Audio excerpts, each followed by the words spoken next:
Well, thanks for having us up again, Bill. We came up last year, hunted geese with you, and you kind of explained to me the setup, and all that's like really interesting to me. I enjoy hearing that, you know, how you put the geese everywhere. But here, you've got like a spread of ducks and geese that I've never even seen before. So why do you pick this and set this like this? Well, our intel from yesterday, Captain Dave Wright was hunting just a quarter mile or so over here down the shoreline. So we watch a lot of birds fall in here. It changes every day, and we don't know exactly what the mix of dabblers and divers are going to be coming into an area. So when we lay up on a point, we know this is a known point for waterfowl, but we lay the boat up. We know we've got a southeast wind today, so the way the boat's structured on the shoreline, with the wind kind of quartering off our left shoulder, you want birds to be able to come in and work the wind line into the rig.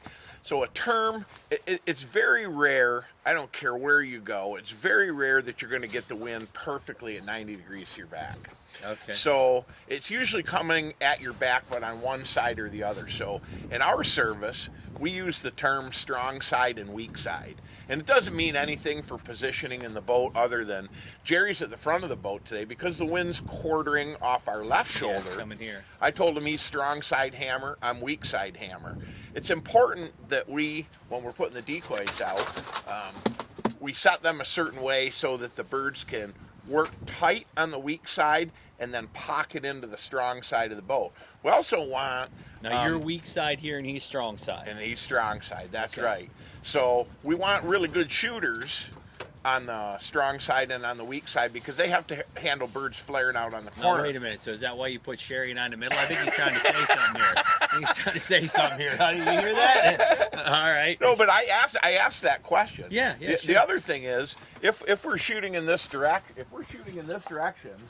I recoil to the left better to shoot because I'm right-handed. Okay. So if we've got a left-hand shooter, it's important to know that because positioning in the boat, they're going to recoil better to the right-hand side. They're going to open up. Swings better. It's easier for them to swing to the right, so we position them accordingly. But when we put the decoys in, we want, on the strong side, the biggest grouping of decoys. So I have all these mallards. You notice I've got a lot of drakes on the water up here. Right. It's late in the season, so I'm running what are called January mallards. They're a brighter colored mallard than I might be using earlier in the season because they're in full nuptial plumage at that time. So I'm ganging a lot of decoys up here on the strong side. Very common for bufflehead and goldeneye to be working into the rig from diving duck standpoint. One thing open water hunters should know is that everything in duckdom will decoy to a goldeneye decoy, or what we refer to as a whistler. Okay. Everything will decoy to a whistler, but whistlers are very species specific, and they'll only decoy to their own kind. So out here behind us... So a mallard will come to these, but... We'll decoy Canada geese, and we'll decoy goldeneyes, we'll decoy mallards, right on this white duck string. So the big string of white ducks, the goldeneyes, you'll notice that it's perfectly strung downwind. So a bird coming up the shoreline, he's going to encounter that outside decoy, and if everything works correctly, he's going to turn and he's going to follow that decoy line all the way to 15, 18 yards right in the kill pocket. Now, you'll notice today on some of the buffleheads that came in, they walk right down that line, and then just off to the side, I've got a pot of 6 or 7 buffleheads, and they'll flash and pitch right to their own kind of decoys. Wow, now over here on the weak side, we don't have a lot of dabbling ducks, but we've got 5, 6, 7 black duck decoys on the pocket over here on the weak side. Blacks are known to be wary late in the season, so we'll pocket those blacks together. And a lot of times you'll see dabbling ducks of all descriptions come in, they'll work the rig, and then at the last minute they'll kind of bank and they'll pitch into those black ducks because they're known to be a big late season bird that's extremely wary.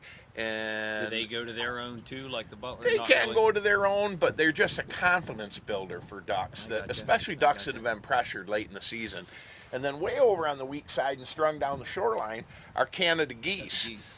You're serving all masters with this spread that we have out here. If we want to kill just white ducks, just goldeneyes and whistlers, sometimes we would come out here and we would only rig 7, 8, or 9 decoys.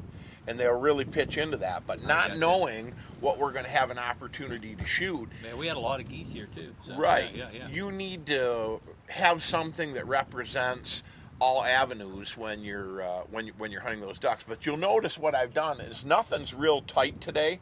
There's big holes and there's big open spaces so that the birds look through. They see the different species on the water. There's plenty of holes for them to come in and pitch and land. Nice. And that's why we're breaking it apart with all those different kinds of ducks and geese on the water, because we don't know what we're going to see. Right. So when we see it and we put the call on that bird, we want it to look enticing enough that we've got the opportunity to pretty much kill anything that flies. Nice. When we're rigging for something more specific, then we're going to change that rig around. But this is how we would build a pattern to encounter almost anything that flies during the late season.